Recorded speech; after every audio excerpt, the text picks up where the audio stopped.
Hey everyone, better zoom out a little bit there. I think I'm a little too. Oops.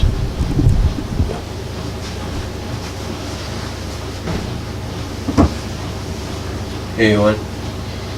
You know, I talked about this. I did a live reaction to it as well as a 4K remaster of it. But there are people that are still kind of unsure about WWE's announcement officially of having the first ever Women's Royal Rumble match at the Royal Rumble. You know, a lot of people inside the business, insiders, fans, you know, a lot of people are excited about it because, you know, at least we won't have to worry about the women, or at least a few women, trying to enter the Men's Royal Rumble. But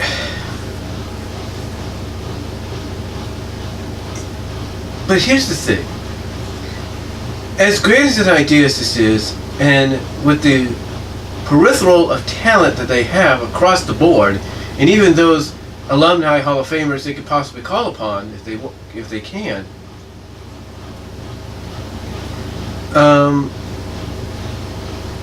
why is everybody so worried? I mean, if NXT has shown anything, if NXT has shown anything, alright, it's that the women can do an over-the-top rope battle royal. They can. Heck, even during the Ruthless Aggression era, they showed that women can do it, even if it ends up knocking them out completely, or knocking them out of breath. One good example, there's a battle royal that took place on Raw to crown, I think, a new women's champion, or so I think it was. And Gail Kim, who's the recent Hall of Fame inductee, recent Hall of Famer for Impact Wrestling, ends up getting tossed over the top rope and falling flat, bam, on her face and stomach. And to quote the King, Jerry Lawler, she got pancaked by doing so. But yes, even though it can knock the wind out of them if they fall awkwardly over the top rope, or get tossed awkwardly over the top rope, yes, it could hurt. But nowadays, we have seen women, especially with NXT, as well as other areas, come out and show that you could toss them over the top rope, and if they know how to land correctly, it's not gonna it's not gonna hurt them. It's not gonna hurt them one bit. It isn't. You know, and here's the thing. No matter what company it is, no company would ever sign a women's battle royal match of any kind, especially one of this magnitude, if the women weren't prepared to take lumps and bumps at the expense of it. They wouldn't do it. But that's not the case here, because the women are willing to do it. The women are capable of doing it. Now, why do people feel they need to question this? If it doesn't work, then they're not going to do it again. If it works, they'll do it. Fans will want to see more of it.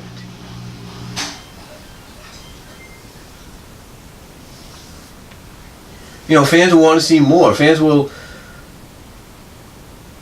you know, want to see an encore, if you will. Do you not think fans probably don't want to see another women's Money in the Bank match? They maybe do. Maybe they do. Now I know what you're thinking. And you're thinking, well, Brian, they had a women's Hell in a Cell, but they didn't have one this year. That's true. They didn't. Because they know the women, whether scripted or not scripted, or choreographed or not choreographed, are going to want to outshine the men. They know that. That's why you had the awkward spot between Charlotte and Sasha, you know, at Hell in a Cell. It's because the women, whether they're told to or they're not told to, and they improvise, will want to outshine the men. You can't tell me that the women in the Money in the Bank match this past year didn't have improvisable spots during the match. You can't tell me that. You can't tell me they didn't have improvisable spots in the rematch on SmackDown. You can't tell me they didn't, because I'm sure they did. The point is, men and women, no matter what sport they're a part of, no matter what they're a part of, will always want to outshine the other in some shape or form. Now, when it comes to the Royal Rumble concept, I know what a lot of people are afraid of. I know what you're afraid of. Well, in my opinion, I think I know what you're afraid of. And Jeff, I know this might be of your thought process, but a lot of you are afraid that when this happens, that the women in this match are not going to go over the top rope. That it's like, the ruling that's going to come out is, once a woman is tossed from the ring, she's eliminated. Which basically nullifies over the top rope. I know that's what you're afraid of. So let's say Peyton Royce is an entrant from NXT.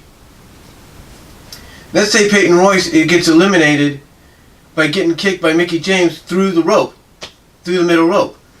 I know that's what you guys are worried about. But honestly, I think the women nowadays are more ready and more trained to do this. They are. They are definitely more trained and ready to do this. And I don't really see a problem with it. I really don't. I mean, I can understand that having more of a good thing, having two of a good thing is too many. I get that. I get having too much of a good thing is one too many. I get that. And I can also understand that maybe your fear is just like at Money in the Bank, the Women's Royal Rumble is going to be the curtain jerker. But we don't know any of that. All we know is that it's going to happen, and they've got basically a month to prepare for it. They got a month. So, what is the problem? What's the fear? What is the fear? The only thing I can look at fear-wise is that a lot of people feel this is going to be a cluster you-know-what. And by believing it could be a cluster you-know-what, that it would further prove that the women can't do certain match types that the men can. And I know there's that chauvinistic side of the fans, whether they're male or female, no offense. There are females that also think this way. But there's that side of men and women that feel that some of the women on the WWE roster, whether it's Raw, SmackDown Live, or NXT, are too delicate. They're not properly built for these kind of environments. Like Money in the Bank, they're not built for that. Last woman standing matches, they're not built for that. A possible elimination chamber the following month, they're not built for that. But guess what? Women are built. If they train right, if they train correctly, train religiously, do what is necessary to keep themselves healthy and in shape, then yes, these women are more than capable of doing the same thing the men do. They are. I mean, come on. Do you think, honestly, certain indie promotions out there that are hardcore based, extreme rules based, whatever you want to call them, would allow women into the organization if these women weren't ready to take any kind of punishment they would get? Do you think they would allow those women in there if they weren't ready? Of course they wouldn't. But if the women have trained hard enough and trained correctly and basically even trained to take certain spots, then there's no doubt that they're ready for something like this. They're ready for it. Mickie James is a veteran. Mickie James is the veteran that can help them realize, hey, this is what you're going to have to do. But again, I don't see what the problem is. Now, one problem I could probably see is you have two champions that have to be taken out of the equation, and you'd be left with possibly 20 women each. And a 20-woman Royal Rumble would be sufficed. But if word is getting around that NXT talent and possible talent outside of the company, like alumni, former stars, Hall of Famers, are going to be brought in to make this happen and make it a 30-woman Royal Rumble, I could probably see where people might feel it's too much of a good thing. It's like what made the Royal Rumble special is it was once a year. It was a unique concept because you never knew who was going to come out next. And people never got tired of it. They always waited in anticipation, just like with Christmas. And that's always a comparison there. They've always waited, just like with Christmas, for it to come, for it to arrive, because the only thing they would be invested in, even if the rest of the match cards sucked, would be the Royal Rumble match. Because they'd want to see the surprises they would get, the returns they would get. And the same could be said with the upcoming women's match. You know, you're going to get returns, you're going to get surprises, you're going to get debuts. But again, what is the problem with the WWE having a women's Royal Rumble match? They had 2 Money in the Bank matches, 1 men, 1 women. What's the point? Survivor Series, they could have 1 or 2 women's Survivor Series matches and 1 or 2 men's Survivor Series matches. Again, what's the point? What's the big deal of having a women's Royal Rumble match? What's the big deal? I don't see any big deal about it.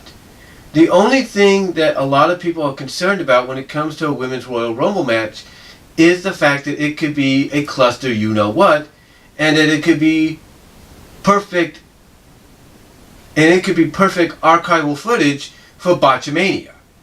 That's the only reason they look at it. Because they're probably looking at some of these women on the main roster, on the main roster and the NXT roster, and they're looking at some of the participants in the match going like, these women aren't ready for this kind of environment. A lot of people look at Mandy Rose and Sarah Logan and say, yeah, they might be good. They might be, they might be talented promo-wise or looks-wise and all that, but they're not ready for something like this. They're not ready for this. They can look at someone like Lana. Let's say she gets put in the match. After what we saw earlier this year between her and Naomi, people will be like, she's not even ready for a match like this. So what's the point? What's the point? I mean, you're gonna put the women, in matches, in a match environment that they're not ready for? Knowing that some of these women could botch the eliminations, their elimination or the eliminations they're supposed to do? I mean, I get there's a lot of worry. There's a lot of worry on behalf of all the fans. I get that. There is a risk factor, yes. But how do you know you're not going to have a gold mine on your hands if you don't take calculated risk? I mean, let's be honest. A lot of people actually enjoyed the women's Money in the Bank match over the men's both times, I believe. The point is, you never know something's good until you try it. A women's Royal Rumble, I think, is a good opportunity to show that the women are on the same level as the men. I mean, let's take a look at the WNBA. When the National Basketball Association announced, I think about 2 decades ago, or a little over that they were going to do a women's interpretation of the NBA. It was going to take place during the late spring, summer, early fall. Of course there were detractors about it at first. A lot of them felt that, this won't last but a few years and then it'll be gone. Well, guess what? Those detractors were proven wrong, because now we're in like 2 decades or so later, and the WNBA is still going strong. And they've had notable names coming out of that association that have gone on to be Hall of Famers. The point is, just because you may have a detraction about something that you feel women won't be able to do as good as the men, doesn't mean you can't try. Because the women might prove that not only can they do it just as good as the men, they might be able to do it better. Now, let's take a look at another example. The mixed martial arts world. Do you think Bellator, Strikeforce, UFC, and Pride would have allowed women like a Ronda Rousey, a Heidi not Heidi Klum, but the lady that beat Ronda. You know, do you think they would have allowed any of those women in mixed martial arts if these women weren't trained, had gotten themselves trained in cage shape, mixed martial arts shape? If they didn't know if they didn't understand that, hey, you're going to go in there, you're going to get the hell beat out of you and probably busted up and all that, hope you're ready to accept that. Do you think they would have signed them if they weren't ready? Of course they wouldn't have. Do you think they would have given them a chance? Of course they wouldn't have. But guess what? They did, and it's exceeded their expectations, even to the point that one, if not a few of their main event matches that closed out those shows, the UFC pay-per-view shows, featured Ronda freaking Rousey, who by the way is WWE bound and could be debuting in this match.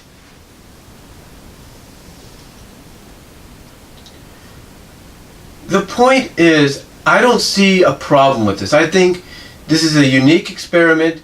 I think we should just let it ride, see what we'll end up getting, because like I said in my videos that I did during lunch a couple days ago, who knows what you're going to get? You got a decent roster all the way around, NXT, Raw, SmackDown Live, that you are going to be able to utilize. You are going to utilize, I mean, you've already got hints of certain NXT talent that are going to probably be in this match, like Ember Moon and Peyton Royce and Billie Kay.